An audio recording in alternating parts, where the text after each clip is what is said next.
बिस्मिल्लाहिर्रहमानिर्रहीम। अस्सलामुअलैकुम।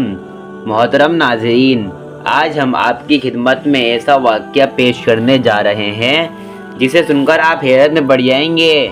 मोहतरम नाज़रीन, ये वाक़या है कि हज़रत ख्वाजा मोइनुद्दीन चिश्ती अजमेरी अल मारूफ ख्वाजा गरीब नवाज रहमतुल्लाह अलैह अपने कुछ मुरीदों के साथ अजमेर शरीफ से कुछ दूर जंगल तशरीफ ले जा रहे थे। क़यामत की गर्मी थी।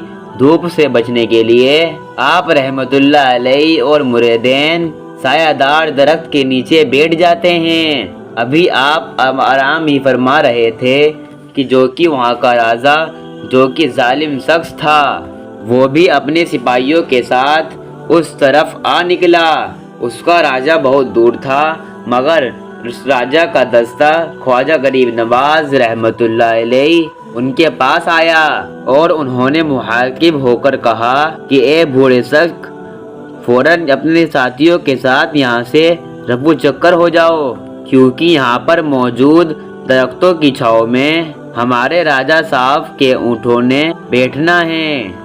ख्वाजा अजमेर ने सिपाहियों से फरमाया कि ए सिपाहियों, हम मुसाफिर हैं, हम सफ़र पर निकले हैं, साया देखकर हम यहाँ बैठ गए हैं, हमें थोड़ी देर आराम करने दो, हम यहाँ से चले जाएंगे।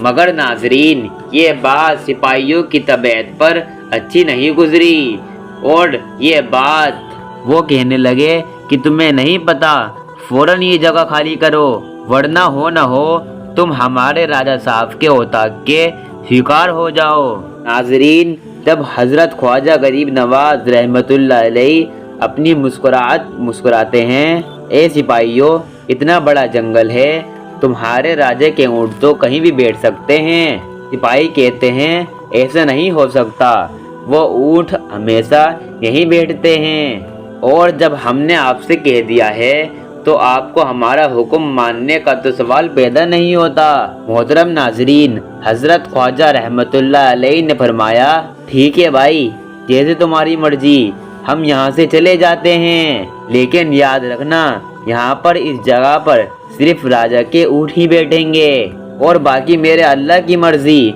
सिपाही ये बात सुनकर पहले तो हैरान हुए कि ये बुजुर्ग कौन है जो इस तरह बात कर रहा है, मगर इतनी देर में राजा का काफिला बहुत नज़दीक पहुंच गया और ख्वाजा गरीब नवाज रहमतुल्लाह अलैह अपने मुरीदों को लेकर वहां से चल देते हैं। नाज़रीन, राजा का काफिला वहां रुकता है और वो रात गुजारता है, लेकिन जब सुबह तो सिपाहियों के पैरों तले से ज़मीन निकल जाती है तो वो देखते हैं सारे के सारे ऊँट ज़मीन पर चिपक कर बैठ गए हैं, वो उठ ही नहीं पा रहे हैं।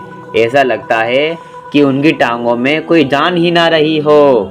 सिपाही हैरत और परेशानियों वाला चेहरा लेकर राजा के पास जाते हैं और राजा से सारा वाक़या बयान करते हैं और कहते हैं, महाराज, हमारे ऊँट ज़मीन के साथ धंस गए हैं, ऐसा कैसे हो सकता है? हमें तो लगता है उनकी टांगें मखलूक हो गई हैं। अचानक उनमें से एक सिपाही बोलता है, महाराज, मुझे तो उन रोशन चेहरे वाले बुजुर्ग का काम लगता है, मुझे तो उनकी करामत लगती है कि जिनको उनके फकीरों के गुमराह उन्हें कल वहाँ से उठाया था और उनकी बेइज्जती भी थी और उन्होंने कहा भी था, अब यहाँ पर याद रखना, यहाँ पर सिर्फ राजा के ऊँट ही बैठेंगे और बाकी मेरे अल्लाह की मर्जी। मुझे लगता है कि ये उन्हीं की करामात है।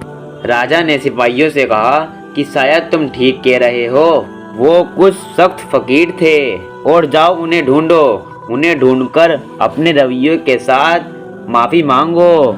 फिर क्या हुआ प्यारे साथियों, वो सिपाही इधर उधर दर बदर ख्वाजा गरीब नवाज रहमतुल्लाह अलैह को ढूंढने लगे। जंगल में ख्वाजा गरीब नवाज रहमतुल्लाह अलैह जंगल में एक तरफ बैठे अपने मुरीदों के साथ आराम फरमा रहे थे और उन्हें नजर आ जाते हैं और वो सिपाही फौरन ही ख्वाजा साहब के कदमों में गिर जाते हैं और माफ़ी के तलबगार होते हैं। हुजूर ख्वाजा गरीब नवाज रहमतुल्लाह अलैह को उन पर रहम आ गया انہوں نے زمین کو حکم دیا کہ اے زمین، اللہ کا بندہ معین الدین تجھے حکم دیتا ہے کہ سب اونٹوں کو آزاد کر دے۔ یہ سن کر ناظرین وہ سب اونٹ آزاد ہو جاتے ہیں اور راجا کے تمام سپاہی ان سب کا شکریہ ادا کر کے ان کے ہاتھ پر اسلام قبول کرتے ہیں۔ ناظرین، اسی طرح ایک روز حضرت خواجہ غریب نواز رحمۃ اللہ علیہ جنگل سے گزر رہے تھے۔ وہاں آپ نے کیا دیکھا کہ کچھ لوگ آگ کی پوجا کر رہے ہیں۔ تو آپ نے جب ان کے متعلق اپنے مریدین سے پوچھا تو انہوں نے کہا کہ حضور، یہ لوگ آگ کی اس قدر جنون کے ساتھ پوجا کرتے ہیں کہ 6 مہینے تک یہ اپنی زبان پر دانہ یا پانی نہیں لگاتے۔ خواجہ غریب نواز رحمۃ اللہ علیہ ان کے پاس تشریف لے گئے۔ آپ نے ان لوگوں سے آگ کی پوجا کرنے والوں کے پوچھا۔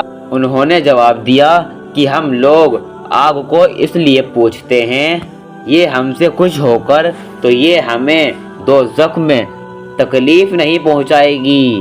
اور جب معین الدین چشتی رحمۃ اللہ علیہ نے فرمایا کہ اے لوگوں، دوزخ سے بچنے کا طریقہ یہ نہیں ہے، بلکہ دوزخ کی آگ سے بچنے کے لیے تم اللہ کی عبادت کرو، پھر یہ آگ تمہیں کوئی نقصان نہیں پہنچا سکے گی۔ اگر تم اللہ کی عبادت کرو گے آخرت تو یہ آگ آپ کو دنیا میں بھی نقصان نہیں پہنچائے گی۔ تم لوگ اتنے دنوں سے اس آگ کی پوجا کرتے ہو، ذرا تم مجھے اس آگ میں اپنا ہاتھ ڈال کر تو دکھاؤ۔ انہوں نے کہا کہ حضور، آگ کا کام تو جلانا ہی ہے، اگر ہم اس میں اپنا ہاتھ ڈالیں گے تو ہمارے تو ہاتھ ہی جل جائیں گے، لیکن آپ کہتے ہیں کہ اللہ تعالیٰ کی عبادت کرنے سے یہ آگ نہیں جلائے گی، اس بات کا آپ کے پاس کیا ثبوت ہے؟ حضرت خواجہ غریب نواز رحمۃ اللہ علیہ نے فرمایا، کیونکہ میں اللہ تعالیٰ کا پوچھنے والا ہوں، یہ آگ میرے جسم کو تو دور، یہ میری جوتی کو بھی نہیں جلا سکتی۔ یہ فرما کر آپ نے اپنی جوتی ایک آگ میں ڈال دی۔ بہت دیر تک وہ آگ میں رہی، لیکن اس پر آگ کا کوئی ذرہ برابر اثر نہ ہوا۔ دیکھتے ہی دیکھتے وہ سب لوگ آگ کو چھوڑ کر مسلمان ہو گئے اور ایک سچے مسلمان بن گئے۔